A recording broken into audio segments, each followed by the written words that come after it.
Kemarin banyak dari kalangan Islam yang berduyun-duyun ke masjid meramaikan malam nisfu Sya'ban sambil membawa air mineral untuk didoakan. Ada yang baca surah Yasin 3 kali berjamaah dengan diniatkan untuk panjang umur, memperoleh rezeki dan mendapatkan husnul khatimah. Ada juga yang dilanjutkan dengan sholat sunnah. Apa hukum membaca surah Yasin 3 kali dan sholat nisfu Sya'ban? Lalu apa keistimewaan malam nisfu Sya'ban dan tuntunan apa yang disunnahkan? Ini banyak muslimin memang yang menyalahgunakan ya, dalil-dalil.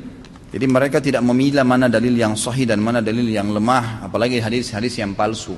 Hadis yang menjelaskan tentang masalah adanya solat di nisfu Sya'ban, solat secara khusus namanya solat nisfu Sya'ban itu tidak ada. Hadisnya palsu, maudhu' itu. Yang ada memang adalah fadilah mengerjakan solat malam di nisfu Sya'ban, solat tahajudnya. Solat tahajud seperti biasa, tapi khusus malam nisfu Sya'ban punya fadilah. Karena disebutkan dalam sebuah riwayat yang sahih bahwasanya Aisyah radhiyallahu anha pernah mendapatkan giliran nginapnya Nabi SAW di rumahnya. Terbangun tengah malam, dia melihat Nabi SAW tidak ada di sebelahnya. Maka Aisyah radhiyallahu anha terbawa rasa cemburu. Dia memakai bajunya kemudian mengelilingi rumah-rumah Nabi yang lain. Ya, istri Nabi yang lain takut Nabi ada di sana gitu. Diketukin satu-satu ternyata nggak ada. Lalu Aisyah tergopoh-gopoh pergi ke masjid mendapatkan Nabi SAW sedang sholat. Begitu Nabi SAW lihat Aisyah lagi ngos-ngosan jalan gitu kan, kena buru-buru, kata Nabi SAW, wahai Aisyah, kau cemburu lagi?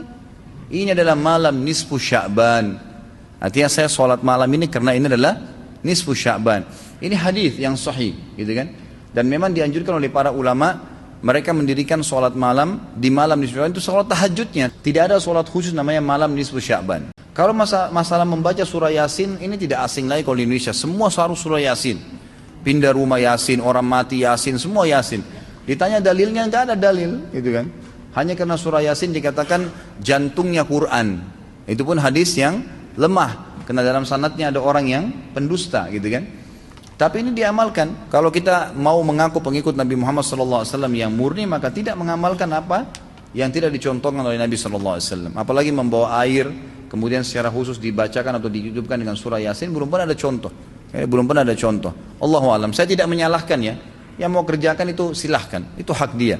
Tapi saya pribadi menyarankan apalagi jemaah yang ikut dengan pengajian saya atau yang mendengarkan ceramah kita, murnikan ibadah kembali kepada Nabi SAW. Nabi SAW tidak menghembuskan nafas terakhir kecuali sudah mengajarkan semua yang kita butuhkan. Jadi tidak perlu ditambah.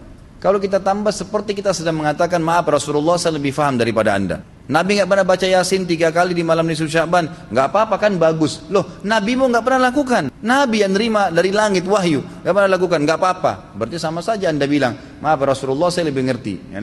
Ini keliru, nggak boleh. Jangan tambah-tambah agama, biarkan dalam keadaan murni. Sedangkan murni saya sudah banyak sekali yang kita bengkalaikan, apalagi kalau ditambah-tambah. Gitu.